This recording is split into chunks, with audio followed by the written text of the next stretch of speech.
I'm David Sandy. I'm talking with John Shryock. John, you just finished your lecture here for Ring 129 at U.S. Toy Company here at in the Magic Shop. It's a beautiful place. Absolutely. Wow, thanks for coming to Kansas City. It's my pleasure to be back. Really, my pleasure to be back. It's been like 12 years since I've been here, and it's great to be back. Great bunch of guys. My pleasure. Thank you. Well, thanks for coming. You know, John has such an extensive background in magic. You're a close-up performer. You're an award-winning performer. You're a lecturer. You're a stage performer. You're an illusionist. How did you get in magic? My dad bought me a magic set for Christmas. Isn't that always the case? From a magic shop, I'm sure. And a month or two later, there was a guy doing a magic show at the mall in Tucson where I am, and he happened to be the president of the local SAM club there, and invited me to a meeting, and I joined the club. And how old were you? 16.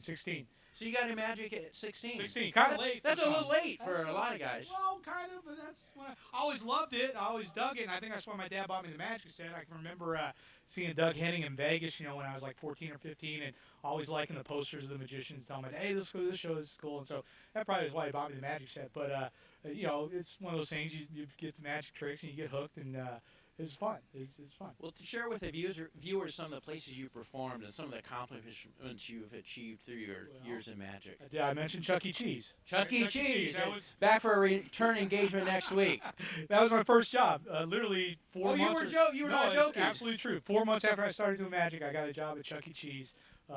Making $4 an hour doing card tricks for everybody. Actually, I was doing like invisible decks and stuff, and all my buddies were in the back flipping pizzas for $3.35 an hour. So I was in heaven, and I went on from there. I worked comedy clubs, in the late '80s, early '90s when they were kind of hot, and I loved Lance Burton, so I had to put together a Dove act, and I put together a Dove act, and got hired at the Magic Castle doing that when I was like 21, and that kind of led to cruise ships, which I worked for a while, and I was on a cruise ship and. Doing the comedy act and the Lance Burton Dove act, and the ship had some illusions from a production show. They owned some illusions. I got off the ship, and I met Mary, who later, she's my wife, as you know. But I met Mary, and she was in a Mark Wilson-produced theme park show as a dancer doing illusions. Anyway, the ship had some illusions. They asked me back on the ship, and I told Mary, hey, you want to go on this boat, and we'll do some illusions? She's like, yeah, and so did that, and I thought illusions were fun, so we built a big illusion show, and that led to work all the rooms at the castle, worked Magic Island a lot for a number of years in Houston, worked Caesar's Magical Empire for a number of years, and Wizards and stuff like that. And it was great. Those were really good times. Some of the best times of my life. Absolutely. Who have been some of your inspirations in magic? Well, as I mentioned, Lance Burton was the king of all kings. I can remember having a videotape of his first appearance on The Tonight Show, and I watched it every day. I mean, I've watched it 3, 4, 5 times a day. I could mimic his act in my sleep. He was just... and a lot of guys did. A lot of guys did, man. And actually, if you saw my old Dove act, you can see Lance's influence there. But no, he was the king. I love Lance. And they did a column, there was a column in Magic Magazine, or the series, the best magic show I ever saw. Which is fun, and I always think the best one I ever saw was Lance at the Hacienda when he was at Hacienda Hotel. Yeah, he's phenomenal. But Copperfield was they're all great. What about close-up? You're such an incredible close-up sleight of hand artist. Who really inspired you, or who do you admire as a close-up worker? Well, thank you for the compliment. I love close-up magic. Mike Lamar was probably one of my biggest influences when I was younger. I loved how he just made things very natural and simple. And he was so likable, and I tried to, he definitely influenced me. And a lot of, in the lecture, I do some things that were inspired by Lamar. But yeah, Lamar was an idol, absolutely. Well, you just finished a very well-received lecture here in Kansas City at U.S. Toy. What do you like teaching? I can tell you're passionate about it because we worked together on several things where you've taught and you lectured and stuff. Give us a little bit of what's it like to teach magic to magicians and. That's a good question. I do like teaching. That's kind of why I'm doing this tour. I thought it'd be fun to and see a lot of old friends. I've really gotten a chance to see a lot of old friends because nowadays I work a lot at a club in Hawaii, so I just don't get a chance to be on the road like I used to. So I want to see old friends like you and all my friends in Houston and stuff. I think it's fun to meet magicians, and I've always had fun hanging out and jamming card tricks back and forth. But you learn a lot over the years of performing, and I hopefully. In my lecture, I kind of impart some words of wisdom or some tips or tricks that will help everybody, and for me, that's a lot of fun. and the camaraderie of it and all that. So I think that's what I enjoy. You know, one of the things I appreciate about your lecture is that almost everything that you do, people can go home, they can make it themselves. It's not a big dealer show like what we see a lot of times in magic lectures. You've got a few products, but most of your products, the core products, are just extensions of your teaching, your DVDs and your notes, and you've just got a couple of tricks. So it's really usable stuff. Yeah, well, you know, I'm not a lecturer by trade. You know, I enjoy doing it. I've done it, you know, quite a few of them over the years. But what I teach in my lecture is what I make a living with. This is my act, and this is my real world living. I mean, this is what I do to pay the bills. So I am imparting. I'm not just doing tricks to teach and sell them. I'm doing, you know, I'm showing you what I do for a living, I guess.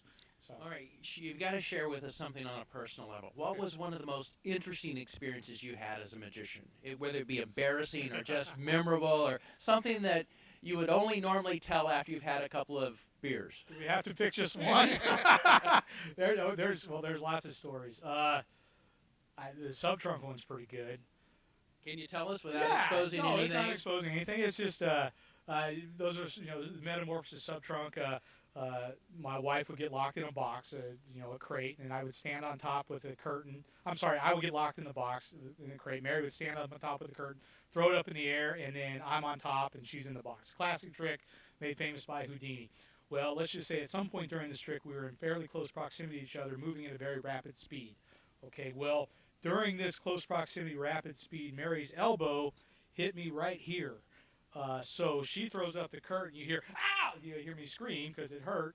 And then I kind of caught the curtain, and this is, you know, you hit a boxer here. It's called a boxer's cut. You bleed a lot because there's a lot of blood being pumped to that part of the brain or part of the head. So I'm gushing blood, and this is the end of the show. So my face is sweaty. There was just blood everywhere.